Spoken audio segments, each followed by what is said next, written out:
Okay, I am back with another video. This one is going to be kind of a mid-season review slash like an award show. I'm going to jump on that trend where people are giving out mid-season awards.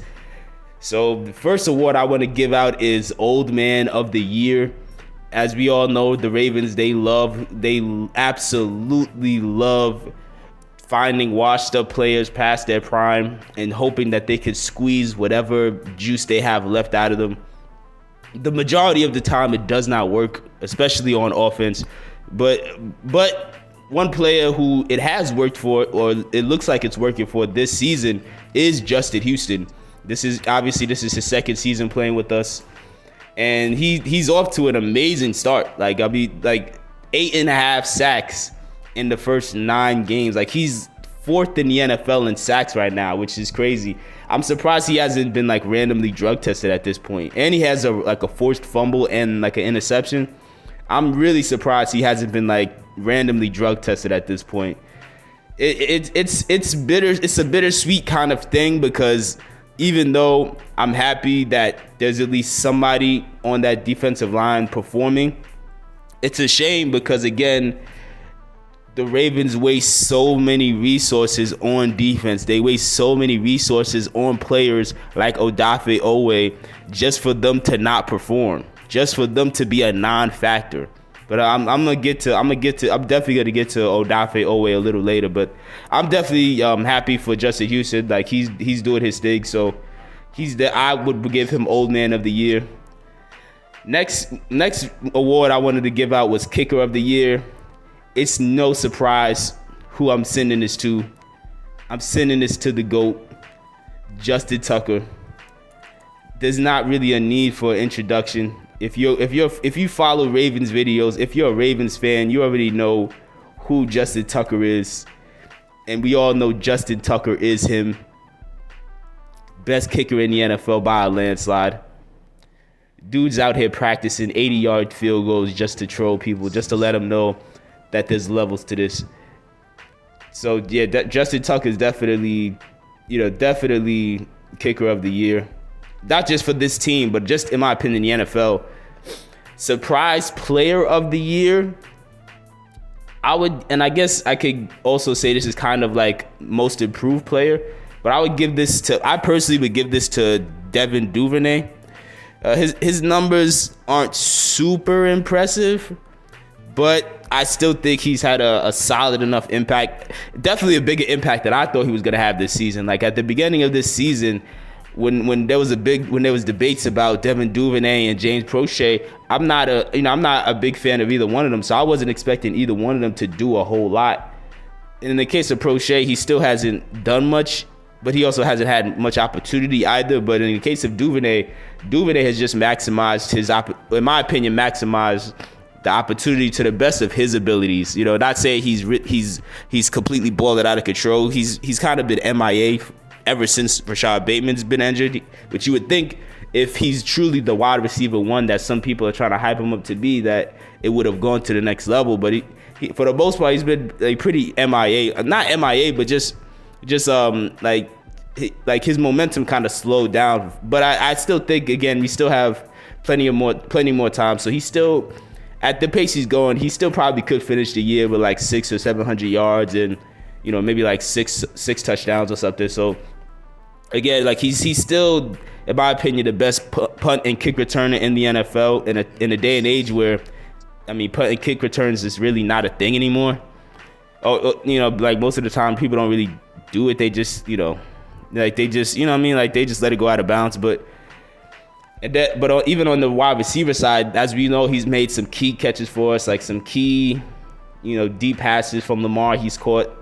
Like, I could think of like a 30-yard but a 30-yard pass. I could think of that pass in that Buffalo game where him and Mark Andrews kind of juggled it, and then he just like brought it in. That was a really impressive catch. He caught a couple like key touchdowns. Like, a few of them were contested.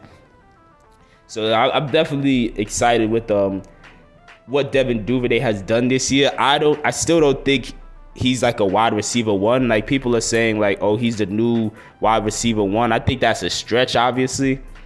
I don't even at this point. I don't even think he's playing like a wide receiver 2. I would put him more in a wide receiver 3 territory based on this whole first half of the season in totality, not just the first like 3 or 4 games. Because the first 3 or 4 games, like it felt like he was locked in, but he's kind of going a little quiet. But I'm still excited to see kind of how that to see not just him, but this whole passing game, pick it back up. Hopefully, pick it back up before the season's over.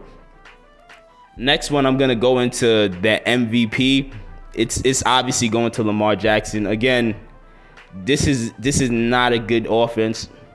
This is a mediocre offense, and when you take Lamar out the picture, like this team is 0-9. Even in the games we lost, where people are critiquing, Lamar's play in the fourth quarter of those games, I mean, the fact still remains he put us in a position where we had double-digit leads in all of those games, including a 21-point lead in the fourth quarter against the Dolphins. And again, if y'all want to put so much money and resources in defense and act like defense matters so much, and if y'all want to keep perpetuating these outdated narratives like, oh, defense wins championships, then guess what? I'm gonna still hold the defense to a higher standard, because at the end of the day, if we go into the fourth with a double-digit lead, whether the offense is playing bad or not, you should have already locked the game up. But yeah, again, like with 6-3, without Lamar, we would easily be 0-9. And for the people that disagree, again, this is why last season was so important, because once Lamar got out the picture, again, we lost every game to end the season. So clearly all those excuses about injuries were irrelevant, because the only injury that actually made a difference was number 8 getting injured. So yeah, come on, right now, even though again the passing numbers, like the past 4 weeks, because Lamar has it's been a combination of receivers. The past I'd say 3 to 4 weeks, it's been a combination of receivers not making plays, and then also Lamar's missed some passes. So the passing attack, and then also it's still Greg Roman's offense. And again, at this point, most Ravens fans are not Greg Roman fans at this point, so I don't have to keep going on about that. But still, the passing numbers have kind of just stayed middle of the pack, mainly because the past couple weeks he was off to a good start, but yeah. But then the rushing numbers, I think he's still top 10. In total yards, he's still top 10. I think maybe 6th or 7th. In total touchdowns, he's still I think 5th in the league, and then he still only has 6 picks, and his QBR at 65.1 is the 5th best in the NFL. So again, yeah, I'm gonna still put Lamar in the MVP category, just for the simple fact that again, he's still outperforming a lot of quarterbacks who have way better weapons.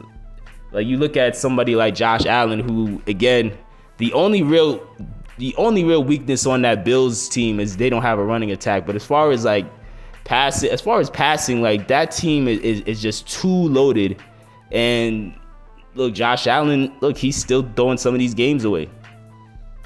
It is what it is, man. I think I'm gonna get into that in a different video. But yeah, so long story short, I'll put Lamar at MVP. Offensive player of the year, I would still give that to Lamar as well.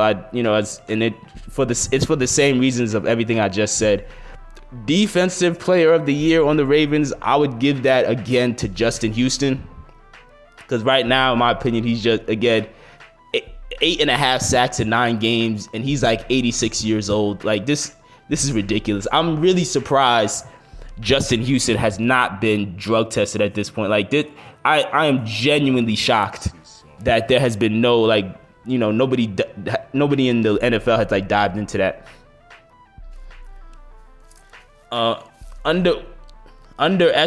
Another award I just made up just now was underestimated player of the year. I would give it to Patrick Queen. Again, a lot of Ravens fans hate Patrick Queen. They just hate Patrick Queen, which blows my mind that there's players on offense or on the coaching staff who Ravens fans, they defend year in and year out. But for whatever reason, a player like Patrick Queen, a lot of Ravens fans, they don't like him, and they've been ready to get rid of him for like 2 years. Which I'ma still say I told you so, because again, that Patrick Queen pick could have been T. Higgins.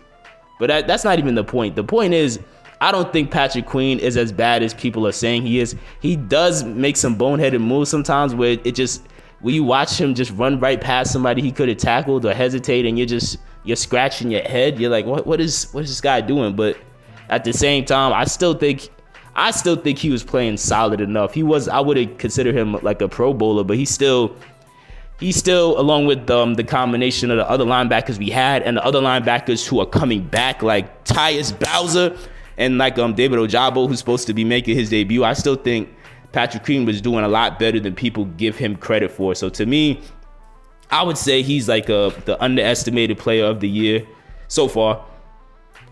Player causing this next award is player causing most concern. The player causing the most concern, which again, it's another award I just made up off the top of my head just now. I would give that to Odafe Oweh. Again, this is a guy who we traded away, Orlando Brown Jr., one of the best tackles in the NFL. We traded him away, which again, our offensive line was already shaky. We traded away a key piece to our O-line to get the pick that became Odafe Oweh. And people were saying this guy was going to be the second coming of Julius Peppers.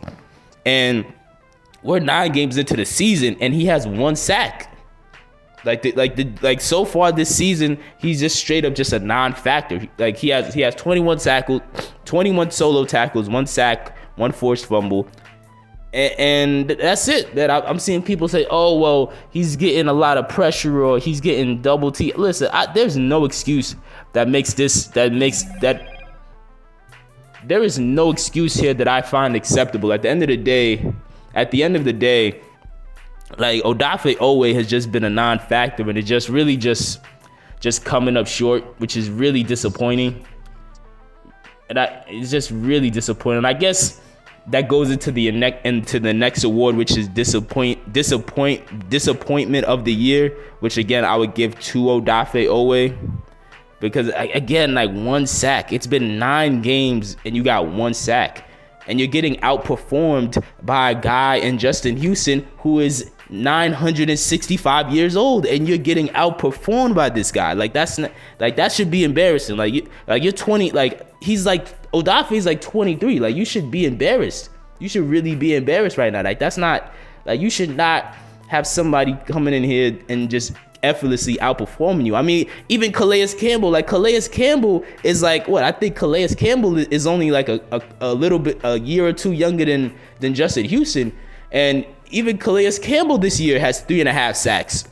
You know, like, so I'm just sitting here and I'm just like, dude, like you can't be serious right now, man. Like you got to, like you gotta do better, man. So yeah, I mean, yeah, it is what it is. Next award is Cheap Bastard of the Year. I would give that to Eric DeCosta for obvious reasons. Hashtag defund the defense. Coach of the Year, I'm not giving a Coach of the Year award to the Ravens. I don't like this coaching staff. I've said this time and time again.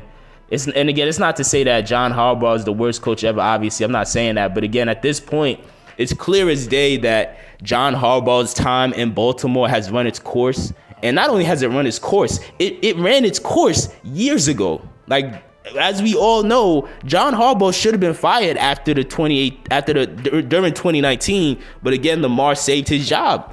Like, he should not still be on the team right now.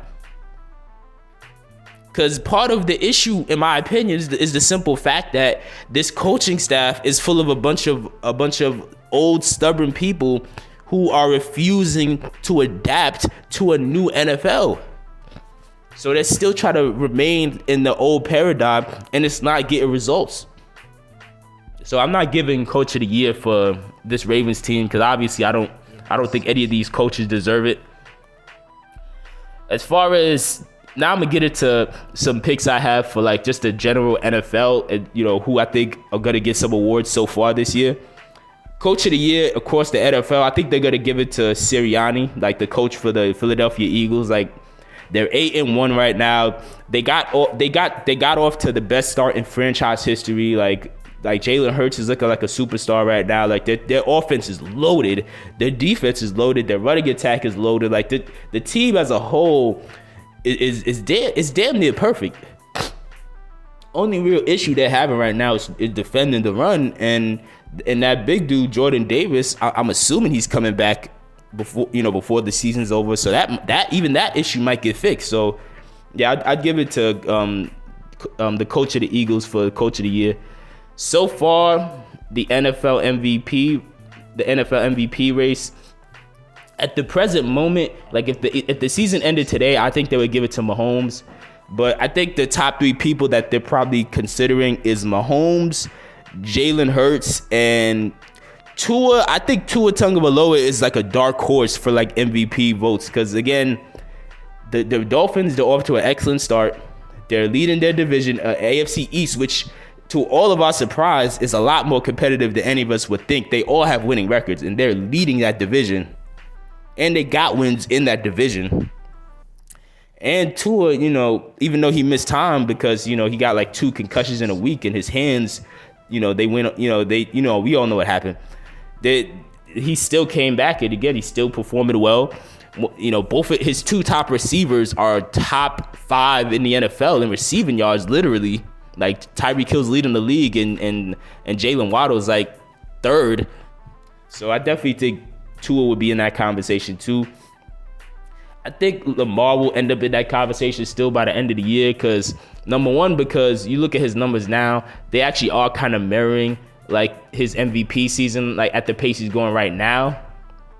I actually hope he picks it up some more again, especially with the passing. I think, again, when you combine receivers not making plays there's been times where also Lamar has missed some throws, but then there's also an issue where we're not throwing it enough. Like there's been games the past couple weeks where Lamar only threw the ball like freaking 16 times or 20 times.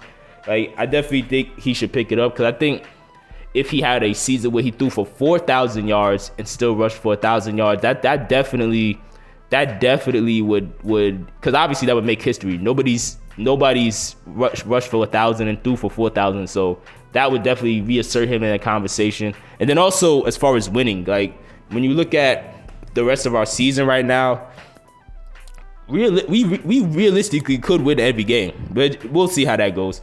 NFL Defensive Player of the Year, I think at the moment Matthew Judon is gonna get it. Again, a Matthew Judon that we had but didn't want to pay. And a bunch of Ravens fans were complaining that we didn't have pass rushers. But again, we had one right under our nose. So, and now look, he got like 11 and a half or 12 sacks in like 9 games. He's leading the NFL. He's balling out of control. He's on pace for like 20. It's crazy. As far as and offensive player of the year at the moment, I think is going to Tyreek Hill. I mean, look, Tyreek Hill he got 1,100 yards in 9 games. Like, come on, man, 1,100 yards in 9 games. He's on track to hit the 2,000 mark, man.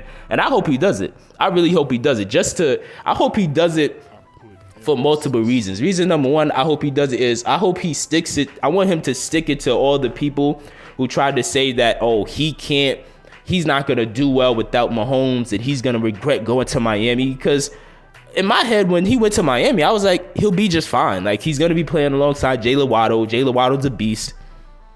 Tua's a solid enough quarterback. I said, he'll be fine. Like, even if you were to say Tua's arm isn't as strong as Mahomes, which it isn't, but still at the end of the day, it's like, look, Tua's he's still a solid quarterback. So I knew that he was going to still probably have a good season. Because even before Mahomes got to Kansas City, when Alex Smith was a quarterback, Tyreek Hill was still putting up numbers. So there was no reason to think Tyreek Hill's career was going to die in Miami. Like, that was silly. People were overreacting. Mahomes is still a good player, and Tyreek Hill is still a good player. And even without each other, they could still perform as we're seeing. NFL Offensive Rookie of the Year, I was trying to pick between Kenneth Walker and Dameon Pierce. I'm going to go with Dameon Pierce, but at the same time, if for people that feel like Kenneth Walker is better, I can't really blame him, because a lot of people are saying you need to put him ahead of Pierce because of the fact that he hasn't started the whole season. But in general, I would still, I would still put Damian Pierce in that. Like, he's just had some just super impressive runs. Like it looks so difficult to take him down, even though, when he's next to some of these guys, he doesn't even look like he's all that big compared to them. But still, he's just a beast, man. And defensive rookie of the year, I'm giving it to Sauce Gardner. So far, like, Sauce Gardner has come out the gate, like, he hit the ground running. For all y'all people that said he was gonna be great, you definitely were right. I apologize. I apologize. Y'all definitely were right. I'm not saying the Ravens should have drafted him. I still don't think we should have worried about that. But for all of you who wanted him and were hyping him up, he's clearly living up to all the hype that people gave him. Like, he again, rookie season, and he's already top 5. Like, it's insane. And he likes to troll people with, like, the cheese head. Like, that's, he's definitely entertaining to watch. Comeback player of the year, I think it's going to Saquon Barkley. Like, he's finally come back after being injured for like 2 years essentially, and he's looking like he's still in his prime. Again, he's leading the NFL in yards right now. He has like 960 yards. He is the Giants offense right now. Without Saquon, this Giants offense is literally nothing. Daniel Jones is a mid quarterback. The receivers they have, even though unfortunately I still probably would say they're better than ours, they're still not that good. So I think Saquon Barkley's definitely going to get it. Biggest surprise to me would be Geno Smith and the Seattle Seahawks, because when Russell left and they brought in Drew Lock and Geno Smith, in my head I'm thinking, the Seahawks, they're about to go through some rough years where they're going to have to rebuild and figure things out, and draft a quarterback and all that stuff. But Geno Smith, he's, again, I respect anybody who doesn't give up on himself. Just like he said, people wrote him off, but he ain't right back. Like, he's completely maximizing this opportunity. He's like 50 in the NFL in passing yards. He's completed like 68 or 69% of his passes. Like, he's really balling out of control. He's balling to the point where you got to say to yourself, you don't really need a quarterback now. Like even though he's like in his 10th year in the NFL, like, he's playing in a way to where it's like you might need to consider not even thinking about a quarterback and just sticking with Geno for at least another, 3-4 years just to see where that goes. Like, especially because you still got DK Metcalf, you still got Tyler Lockett. Now you got this rookie Kenneth Walker who's balling. Even on defense, y'all drafted Tyreek Woolen. He's balling. Like, it's very interesting to see how well the Seahawks have maintained without Russell Wilson, and it honestly makes Russell Wilson look bad, unfortunately, because.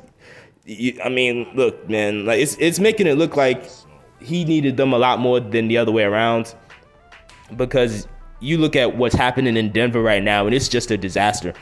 And that goes into my last award here, which would be like the NFL's biggest disappointment. I think it's a tie between the Raiders and the Broncos, because, as we know, like, the Broncos, like, they just have fallen apart. They just have fallen apart without. They just have fallen apart in general. I was getting ready to say without Russell, but with Russell, they're just falling apart. It's just a complete mess. They're struggling to get like multiple touchdowns in a game. I don't even know if there's been a game yet where they scored 20 points. I don't know what exactly is going on in Denver, but it's not going well. But then I still would have to tie it with the Raiders, because the Raiders are just embarrassing right now, man. Like, you would think, like, they got a top 5 running back in Josh Jacobs. They got arguably the best receiver in the NFL in Devontae Adams. Like, Henry Renfrow is still a solid enough receiver. And then even on defense, they still got Max Crosby. They got that other guy, Diablo. You would think this Raiders team would be so much better than they are. And maybe it's Derek Carr holding them back. I don't know. I think it's probably more so Josh McDaniels. I think he should have been fired already. But either way, man, they just are just looking bad out here, man. It's tough to even sit through that and watch that, man.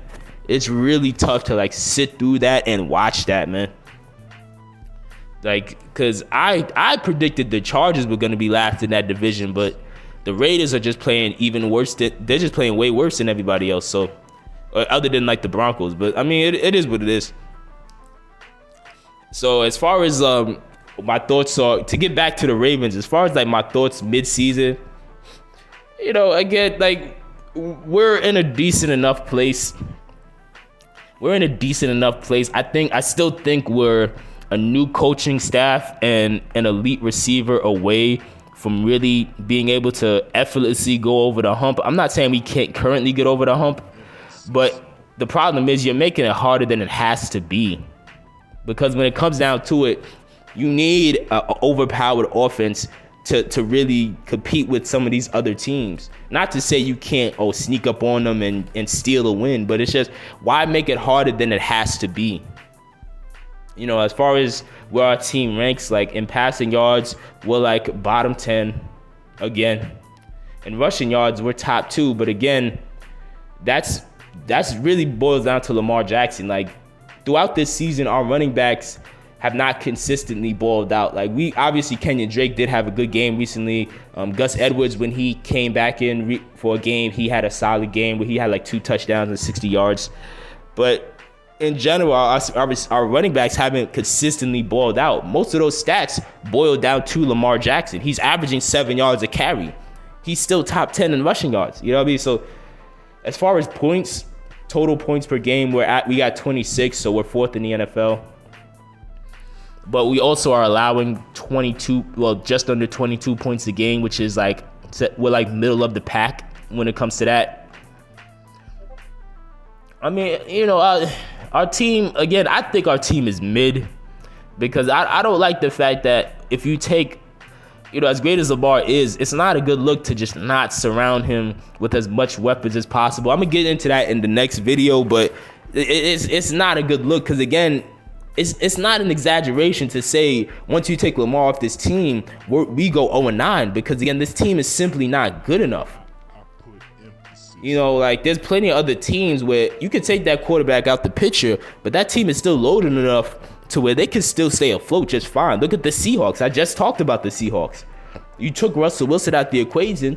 You plugged in, unfortunately, a career backup, Geno Smith, who a lot of people wrote off. And guess what? They're doing better than they were before. But that wouldn't be the case in Baltimore. Again, you saw it last year where once Lamar got injured, the rest of the year we lost every game. But again, okay, we're still in a solid enough place. Like we're 6-3. We're at the top of our division. We already have multiple wins in our division, so that's a firm like we're firmly ahead at this point basically. And we would own any tiebreakers at the moment. The rest of the year we play the Panthers. That should be a win. The Jaguars, that should be a win. Broncos, that should be a win. Steelers win. Browns win. Falcons win. Like Steelers again, that's a win. Bengals, that's another win. Like theoretically, we should absolutely be able to win every game to end the season. Now, will we? We'll see. But as far as on paper, we should be able to beat every last one of these teams for the rest of the season. Like the rest of the season schedule is pretty mediocre. Like we're not playing any serious teams really. Maybe the Browns, when they get Deshaun Watson, might be a major threat, and maybe the Bengals obviously. But outside of that, like none of these teams should be able to compete. But again, John Harbaugh and this coaching staff, they don't always get the team properly ready. And, we let these teams just sneak back up on us. But, again, it's still yet to be seen. At this point of the season, I'm just hoping that I'm hoping that we could go out and get Odell before it's too late. That's something I want to get to in the next video. I'm hoping this passing attack really gets back on the right track to where instead of averaging 196 a game, we could average at least 250 for the rest of the season. 250 passing yards a game, at least.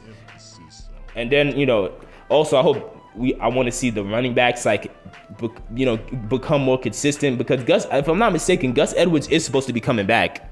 So hopefully he comes back and really gets this running attack to a point where they're actually consistent and not just they have good moments here and there. Like they just like week after week after week, with or without Lamar, they could like actually run the ball. Like so, hopefully that could become the case. I'm actually, this is random, but I'm actually curious if Calais Campbell will be able to get to 100 sacks this year, because right now he has 3.5 sacks, and on his career he has 97. So I'm actually kind of curious to see if Calais Campbell will, get to that 100 sack mark, because that would be pretty nice. I mean, look, Calais Campbell, I think he probably will be a Hall of Famer. Like I think he's done enough of his career. Like only thing missing at this point is a Super Bowl. He made the Super Bowl. He was a part of that Cardinals team that went to the Super Bowl in his rookie season, but again, it was his rookie season. Like I definitely think like at this point in his career, winning a Super Bowl, I think that would pretty much cement him as like a Hall of Famer. He's always been like a solid player, obviously. So I would want to see him get to that 100 sack mark. So that's all I got for this video. Let me know what your thoughts are in the comment section below. Where do you think we stand so far this season? Do you think we're mid, or do you think we're great, or do you think we're terrible? Like what do you think about the rest of the schedule? Do you think we'll easily win, or do you think it'll be tough to win? What do you think about the awards I gave out? Do you think there's certain players who don't deserve the award I gave them, or do you think that, and if so, who do you think should have gotten the award instead? Let me know in the comment section below.